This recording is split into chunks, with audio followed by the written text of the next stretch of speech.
Baik Pak Sangaji, apa kabar Pak? Ya, syukur masih sehat sampai sekarang menjelang Akhir menuju tahun akhir PGP. dan juga akhir PGP ya Pak. Aduh, dan ntar lagi mau selesai deh. Iya nih. Terutama terkait dengan mungkin belum maksimal pada pengimbasan, belum maksimal pada pembahasan terkait mungkin juga padatnya jadwal di PGP dan juga kegiatan-kegiatan yang ada di sekolah. Oh gitu ya. Oleh karena itu yang paling bisa direspon yang seperti itu. Ini kira-kira bakal ditingkatkan ya Pak ya, Iya. pengimbasan ya Pak ya. Ini seiring waktu ya Pak ya.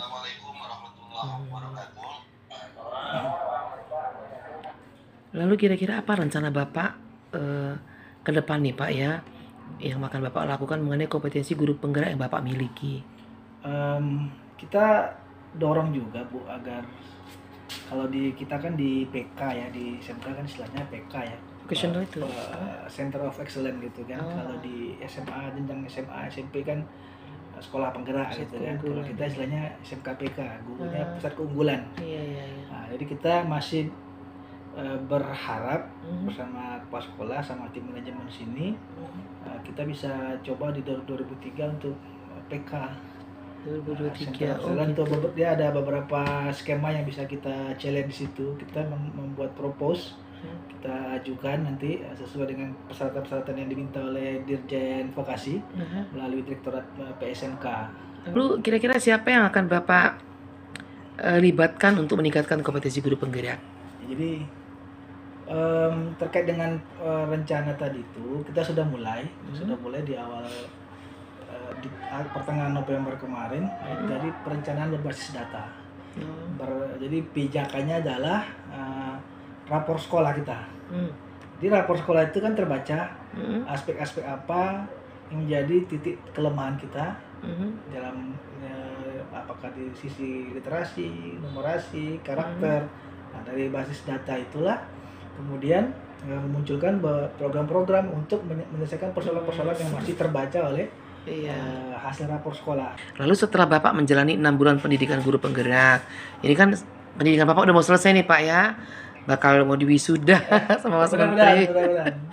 Kira-kira perubahan apa yang Bapak rasakan berkaitan dengan kompetensi Bapak sebagai guru? Ya, jadi secara pribadi sangat bersyukur sekali Bu, sangat merasakan manfaat yang luar biasa dari kegiatan pendidikan guru penggerak ini, baik itu berupa pengetahuan, pendampingan gitu kan, lalu juga yang tak kalah pentingnya komunitas.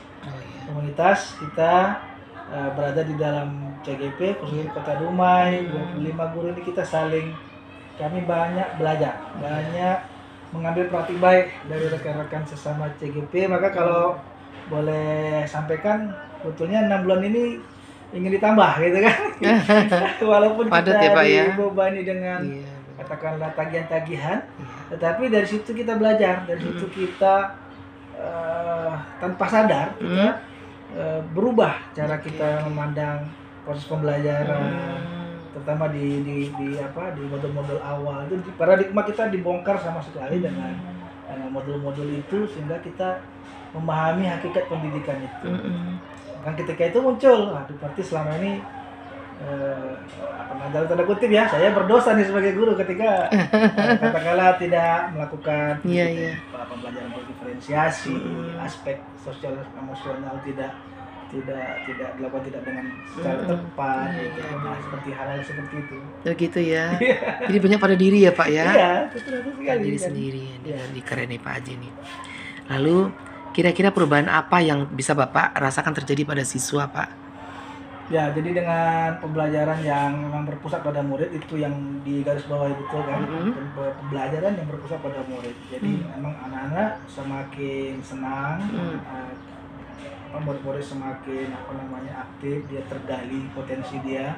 Disitulah tugas yang tidak ringan sebetulnya sebagai seorang pendidik, bagaimana kita mampu di filosofi Kejar Dewantara itu bahwa masing-masing anak itu punya kemampuan gitu. Tinggal bagaimana guru ini bisa membantu berkolaborasi bersama mereka untuk menjaga sesuai dengan kodratnya begitu. Nah, Ya kodratnya ini Pak ya. yang Kodrat siswa. yang apa namanya yang harus betul-betul diupayakan gitu. Rasanya senang ya Pak siswa apa namanya dilayani sesuai dengan kodratnya ya Pak ya. Iya, iya, iya. Terasa seperti itu ya Pak ya. Ya, apalagi kita di sekolah vokasi kan, sekolah SMK kita misalkan kami di pengolahan gitu kan, memang dengan variasi bahan baku pertanian yang bisa kita olah, kita bisa sebetulnya fasilitasi anak-anak itu sesuai dengan minat, sesuai dengan apa namanya minat belajar dia. Iya, gaya belajar dia ya Pak ya. Lalu kira-kira selama 6 bulan nih yang Bapak anggap paling memuaskan apa Pak? Semuanya Semua memuaskan. semuanya memuaskan Gitu ya. ya. Jadi materi konten ya, konten yang sudah dipersiapkan oleh kementerian masih relevan kalau memang pendidikan itu masih relevan. Lalu juga apa namanya PIC ya, pendamping gitu kan, fasilitator, instruktur. Lalu sistem pembelajaran walaupun itu daring kan, combine dengan yang seperti ini, tatap muka seperti ini, itu bagi kami yang menjalani itu merasakan betul dampaknya seperti itu. Oh, baik ya. Kira yang Bapak anggap menjadi tantangan gitu loh, kesulitannya di mana Pak? Ya, kalau mau dikatakan kesulitan ya tergantung kita, sudut pandang kita sih sebetulnya Bu ya. Karena memang proses pendidikan guru penggerak ini kan kita jalani sembari kita masih melakukan aktivitas sehari-hari gitu kan.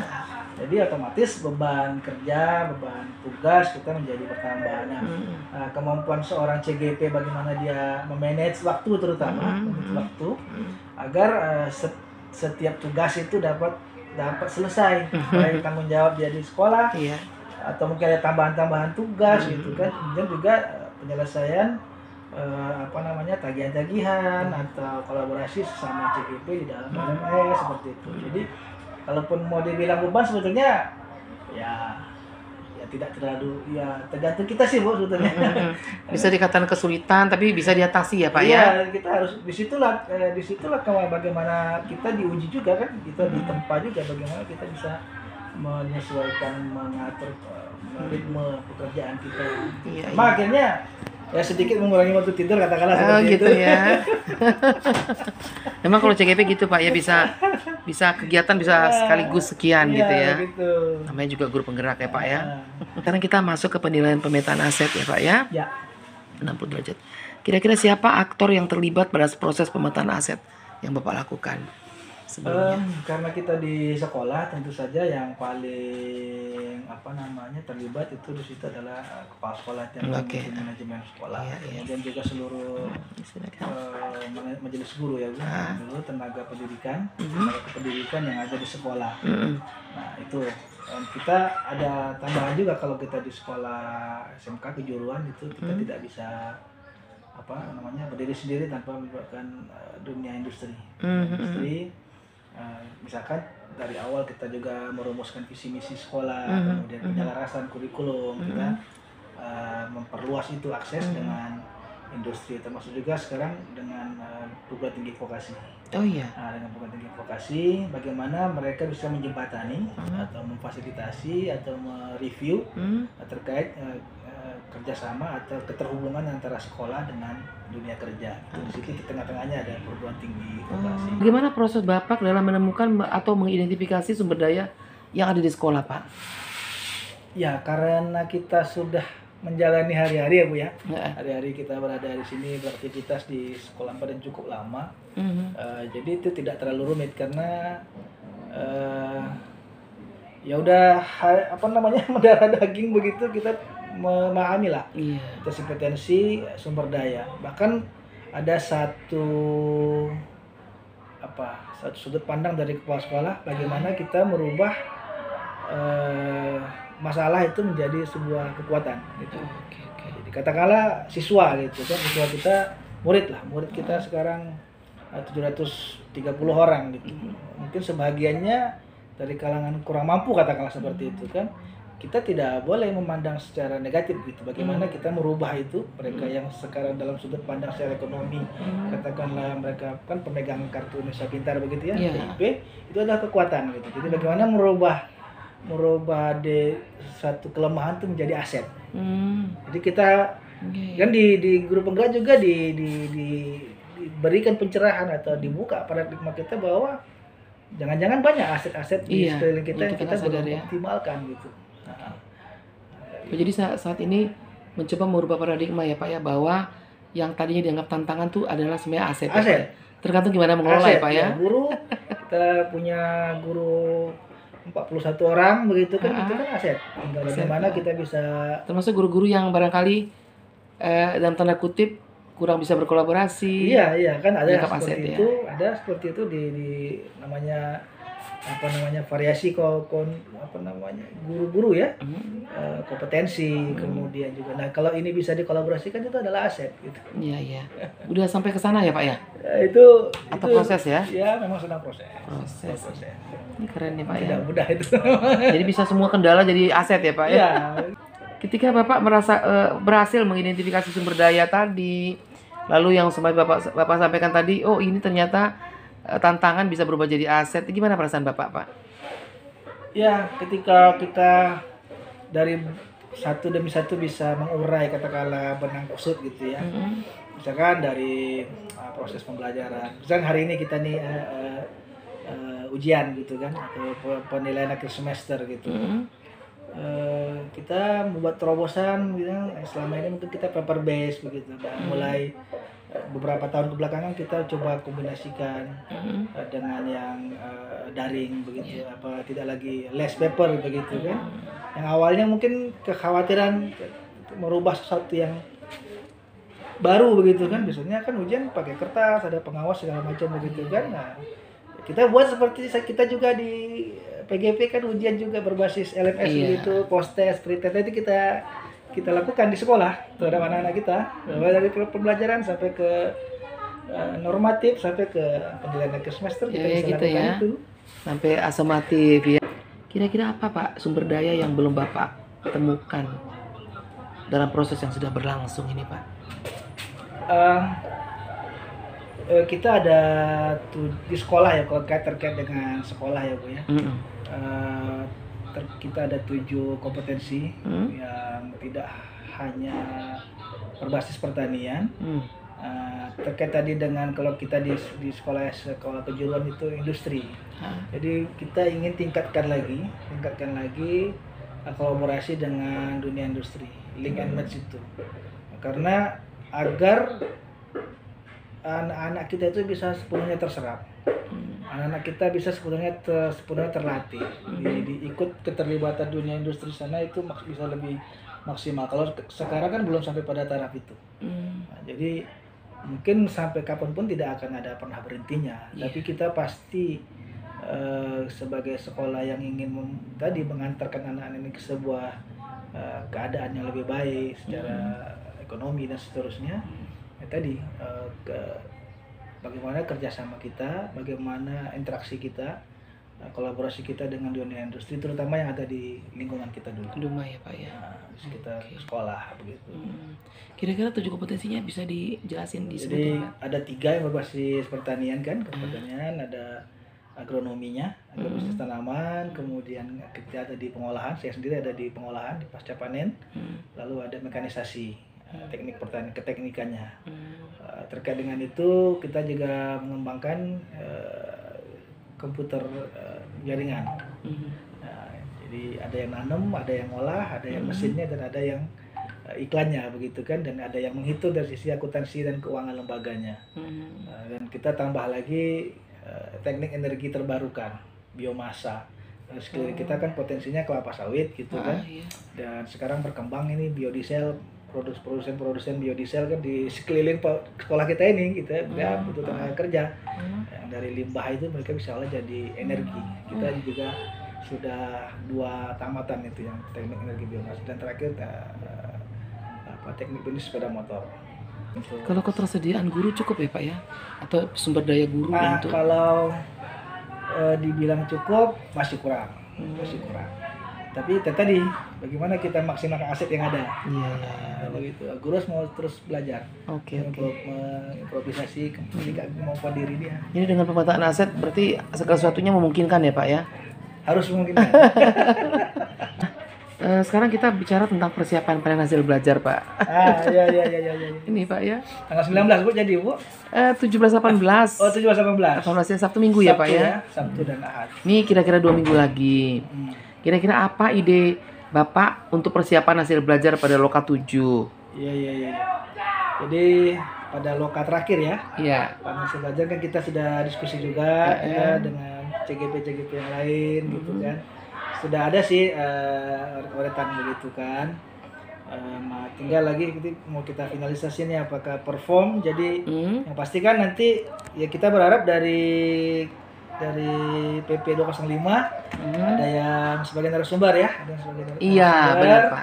Dari PP 205 walaupun PP-nya 5 kan nanti dibatasi maksimal 3 barangkali karena 3 satu waktu.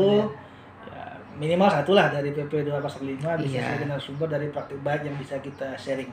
Yang bisa jadi masukan dari mungkin tamu undangan yang hadir. Satu. Lalu kemudian terkait dengan semacam apalah pameran katakanlah begitu. Kemudian kita sudah diskusikan juga dalam satu stage itu stand itu kita mau bikin alur seperti apa. Tinggal lagi nanti ini kita alhamdulillah ini udah di tugas-tugas sudah kita selesaikan. Kira-kira apa yang bakal Bapak mau pamerkan nih Pak? Produk Bapak. Ya. Dari kemarin kita kebagian tugas di modul modul satu. Udah dibagi kemarin ya? Udah dibagi. Modul 1. Tapi mungkin nanti bisa berubah lagi. Iya. Modul 1 mulai dari filosofi KHD ya, kejadian antara. Mungkin nanti sampai di sebelum coaching ya. Modul 2 sampai di situ. Masuk ke visi misi itu Pak? Sampai ke visi misi. Jadi ini kira-kira itu yang akan Bapak pamerkan ya Pak ya? Iya. Terutama yang ada di sekolah Bapak dong ya? Karena terkait dengan yang ada di sekolah. Oke. So ini yang sudah selesai baru PowerPoint-nya. Nanti kalau memang bisa dirapikan lagi ya, mungkin ditambahin video lah mungkin. Oh iya, bagus Pak. Kira-kira Bapak bikin program apa nih Pak? Yang seperti yang dimasukkan di LMS itu kita di 3.2 itu kita beri istilah di itu ini produksi tim hijau. Oh gitu. Produksi tim hijau. Memang sudah jalan. Kita ingin lebih diperbesar lagi, lebih dikuatkan lagi terkait dengan kewirausahaan murid. Oh gitu. Ini berbasis apa ya Pak ya? Pertanian ya Pak ya? Pertanian. Sampai ke pemasaran. Gitu. Mulai dari merancang kegiatan, dimana keterlibatan murid dari awal di situ, mereka merdeka sekali memilih kegiatan, menentukan sendiri targetnya. Di sini posisi guru dan tenaga pendidikan sebagai fasilitator. Mereka memang lebih ke anak-anak yang berkarya di sana. Itu coba nanti kita sodorkan, barangkali bisa jadi sebuah praktik baik yang memotivasi Pak ya, dan juga ini berupa inovasi ya Pak ya. Iya. Oke. Iya, semoga Pak Haji nanti bisa dikemas dengan baik. Ya mudah-mudahan Pak Haji bisa salah seorang dari pemateri ya Pak, atau penyaji atau narasumber ya Pak ya. Sebetulnya tidak pun begitu. Dengan kita sudah melakukan itu pun kita sudah melakukan itu sudah. Ini mantapnya nih guru bener. Kalau bisa menjadi inspirasi ya. Iya benar. Mau ada mau enggak ya pokoknya jalan terus ya Pak ya.